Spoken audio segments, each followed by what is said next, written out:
السلام عليكم ورحمة الله وبركاته. ازيكم يا حبايبي؟ عاملين ايه؟ يا رب تكونوا في اسعد حال. قبل ما ابدا الفيديو نصلي على النبي. اللهم صل وسلم عليك يا حبيبي يا رسول الله. اللهم بارك في اي حاجة بنعملها.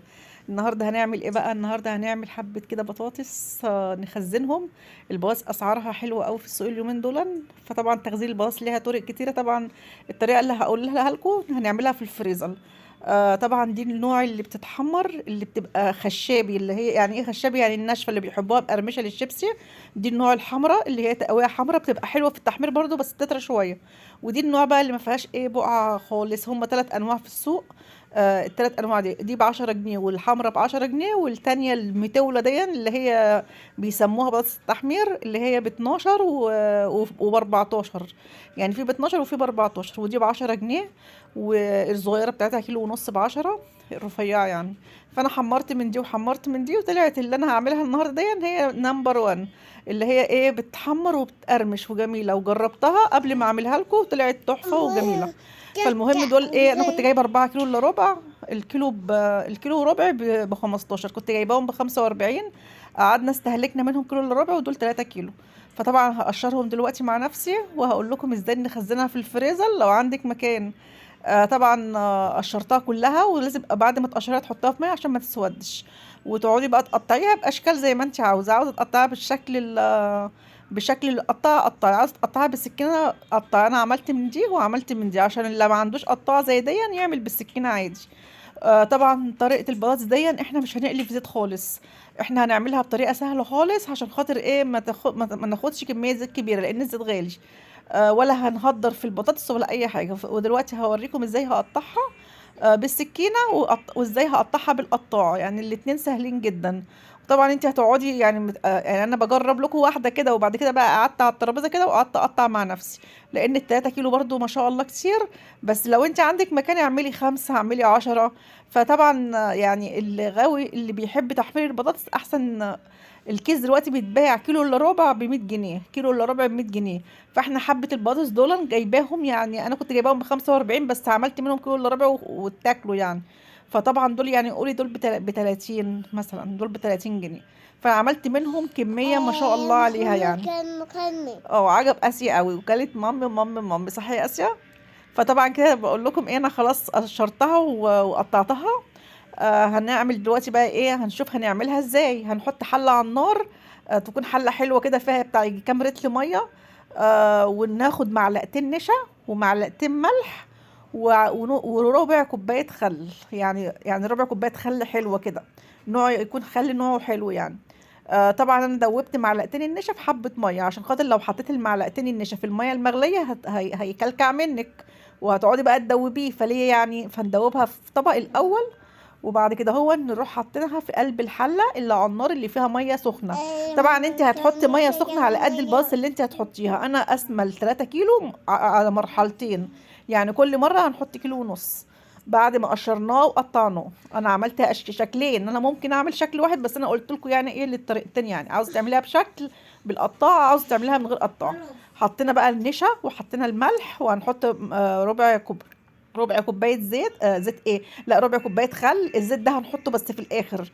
مش هنحط ربع كوبايه، احنا هنحط معلقتين بس. او 3 معالق على الكيلو، معلقه زيت واحده.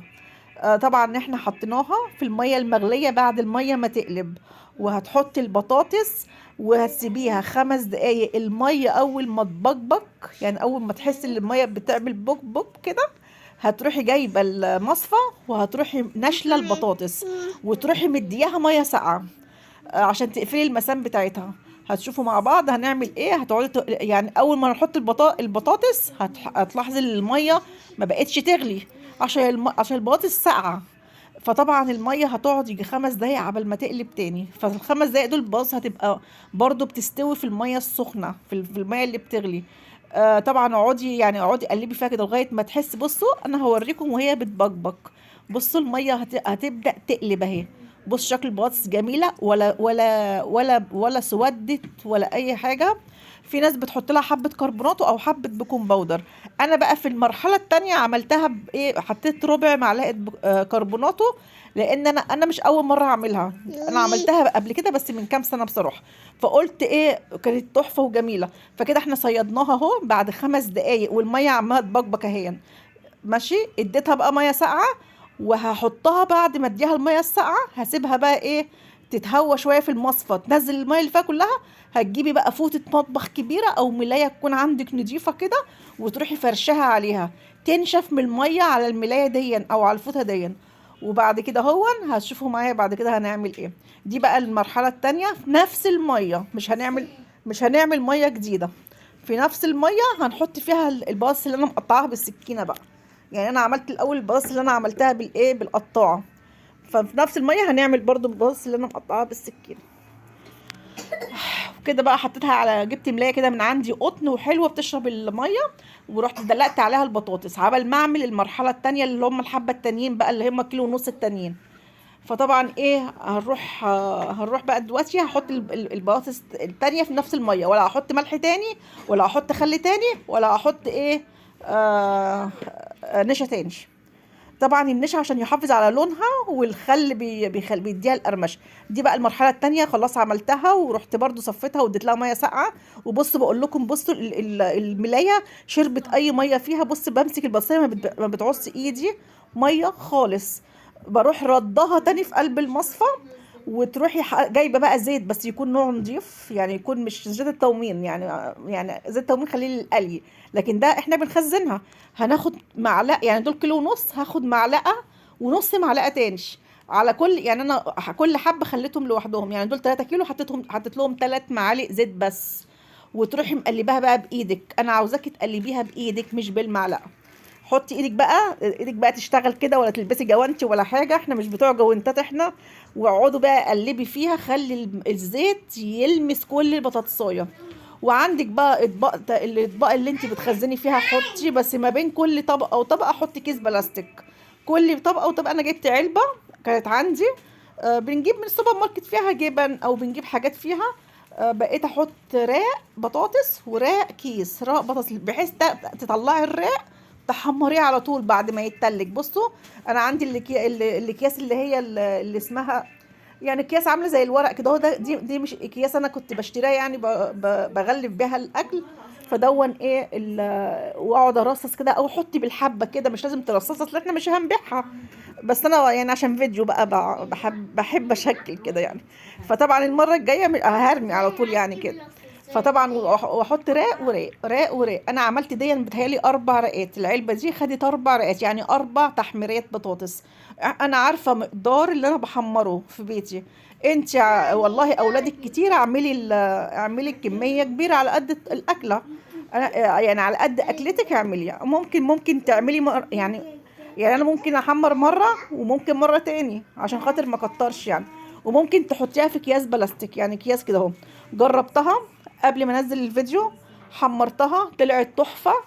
في الفريزر عندي دلوقتي، انا دلوقتي الفيديو ده بقاله 10 ايام، ولا سودت ولا اي حاجه. وجربت منها كيس قبل ما انزل الفيديو، قلت لو حصل لها اي حاجه مش هنزل الفيديو. بس ما شاء الله والله العظيم تحفه تحفه تحفه. طبعا الكميه كلها عملتهم بتاع في 5 اكياس والعلبه دي. وما شاء الله نصهم خلصوا. لما انزل السوق هجيب تاني وهعمل عشان رمضان. وكل سنه وانتم طيبين. ينفع لسحور رمضان، ينفع للفطار حاليا، ينفع ممكن برضو ممكن تيجي في فطار رمضان تعملوا بطاطس محمره وحاجات من دي.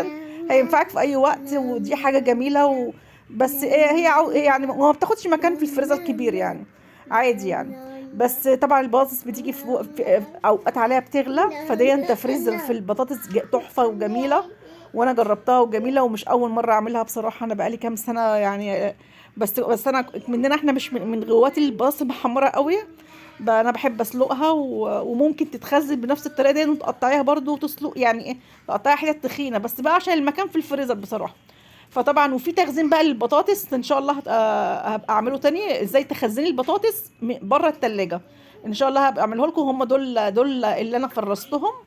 ما شاء الله وشكلها تحفه ونفس لونها، والله بقى لها 10 ايام في الفريزر. في ناس بتقول ده بتسود، لا ما بتسود، بس تعمليها بنفس الطريقه بتاعتي. تحفه تحفه تحفه. لو عجبكم الفيديو حط لايك واشتركوا في القناه.